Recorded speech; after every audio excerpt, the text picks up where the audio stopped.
ఇప్పుడు దీనికోసం లేబర్ అడ్డాలు కూడా పెడుతున్నాం. అక్కడికి వెళ్తే అక్కడి నుంచి ఎక్కడ పనున్నా ఆటోమేటిక్గా వస్తుంది. స్కిల్ డెవలప్మెంట్ కూడా నీలాంటి వాళ్ళకి స్కిల్ డెవలప్మెంట్ నేర్పిస్తాం. ఇప్పుడు రాడ్ బెండింగ్ ఉంది, చేస్తున్నాం. కొంతమంది కార్పెంటర్ చేస్తారు, కొంతమంది ఇది చేస్తారు, ఎలక్ట్రీషియన్ చేస్తారు, కొంతమంది ఫిట్టర్స్గా పనిచేస్తారు. ఇవన్నీ వర్కౌట్ చేస్తున్నాం. ఇవన్నీ చేసి కంటిన్యూగా ఎక్విప్మెంట్ ట్రైనింగ్ ఇచ్చి నెక్స్ట్ లెవెల్ తీసుకెళ్తాం. ఇప్పుడు మీకు మన మిత్రలో నీకు ఇది చేసాం.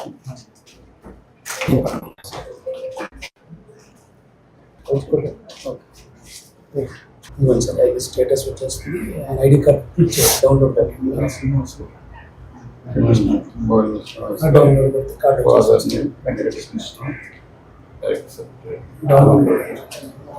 ఐడి కార్డ్ వచ్చేస్తుంది సార్. సాఫ్ట్ కార్డ్ ఉంది. Soft card sir. ఈవెన్ మనం హార్డ్ కాపీ 5 minutes లో డిస్ట్రిబ్యూట్ చేస్తాం. అండ్ వాళ్ళు ఎప్పుడైనా సరే సాఫ్ట్ కాపీ డౌన్లోడ్ చేసుకుని మనం ఆపరేట్ చేస్తారు. టెక్నాలజీ మీరు అందరూ కూడా ఆపరేట్ చేయగలుగుతున్నారా?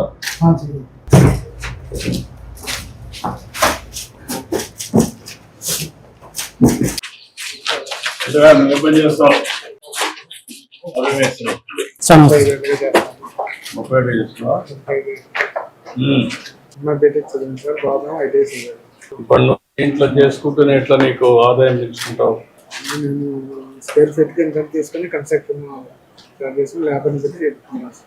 లేబర్ పెట్టి చేస్తావు. నీకు ఎంత మిగులుతుంది? ఖర్చులకి పని చేసినా చేయకపోయినా ఒక శాలరీ వస్తుంది సార్. ఎంత వస్తుంది?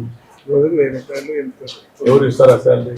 శాలరీ అంటే మనం కన్స్ట్రక్షన్ లోనే దాంట్లో వచ్చేటప్పుడు నీకు 1000 రూపాయలు మిగులుతుంది రోజువారీ. రూమా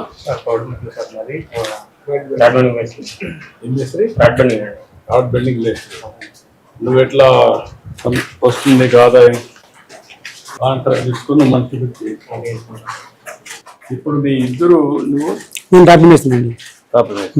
ఇప్పుడు మీరు ఇవన్నీ కూడా చేస్తున్నారు కదా. టాపీ మేస్త్రిగా నీ కింద ఉండేవాడిని ఇంకా సమర్థత పెంచి ఆధునికమైన ఎక్విప్మెంట్ చేసి నైపుణ్యాన్ని పెంచి ఇంకొంచెం తొందరగా అయ్యేట్టుగా నాణ్యత పెంచేట్టుగా చేస్తే ఇంకా ఎక్కువ డబ్బులు సంపాదిస్తామంటే మన దగ్గర టెక్నాలజీ అవన్నీ ఇస్తే చూసుకోవచ్చు సార్. అన్ని కూడా వర్కౌట్ చేస్తున్నాం. ఒక పద్ధతి ప్రకారం పేరు ప్రకారం అన్ని కూడా కంప్లీట్ చేయడానికి తొందరలో అవన్నీ కూడా చేపిస్తాను. మీ యొక్క ఎక్విప్మెంట్ ఆధునికమైన ఎక్విప్మెంట్ తేవడం ఇక్కడ మోస్తున్నారు. అదే కానీ లిఫ్ట్ పెట్టారు, ఒక స్మాల్ పైకి వచ్చేస్తుంది. మీరు ఇక్కడంతా టాపింగ్ చేస్తున్నారు, రాడ్ బెడ్డింగ్ తీసుకున్నారు. దాంట్లో ఆధునీకరణ కానీ అందులో ఈజీగా చేయగలిగే పద్ధతి. అప్పుడు ఇంకా నాణ్యత పెరుగుతుంది. మిషనరీ కావాలి, మనిషికి కొంచెం హెల్ప్, మరి ఒత్తిడి లేకుండా ఒత్తిడి ఉండకూడదు. అవునవును. చేసే పని మెరుగ్గా చేయడం, తొందరగా పని కావడం, 10 రూపాయలు ఎక్కువ. సపోజ్ స్టాండ్లు బయట పరిజాలు కట్టుకోవాలంటే బాగులతో కట్టుకోవాలి, ఏమో ఇరిగి పడిపోతాం. అవన్నీ కాకుండా మంచి ఫిక్స్ చేసుకుంటే బోర్డ్స్ అండ్ నట్స్ పెట్టి. చాలా మంది అట్లాగే పనుల దగ్గర ఏదో యాక్సిడెంట్ గా పడిపోయి అవన్నీ ఉంటాయి కదా, దాన్ని కరెక్ట్ గా చేసుకుంటే ఈజీ అయిపోతుంది. ఇప్పుడు ఇసుక ఒకటి మీకు అందుబాటులో ఉంది. ఇప్పుడు కన్స్ట్రక్షన్ యాక్టివిటీ పెరిగింది. ఇప్పుడు ఎక్కువ చేయలేకపోతున్నాను. నాకు ఏదైనా లోన్ ఇప్పిస్తే షాప్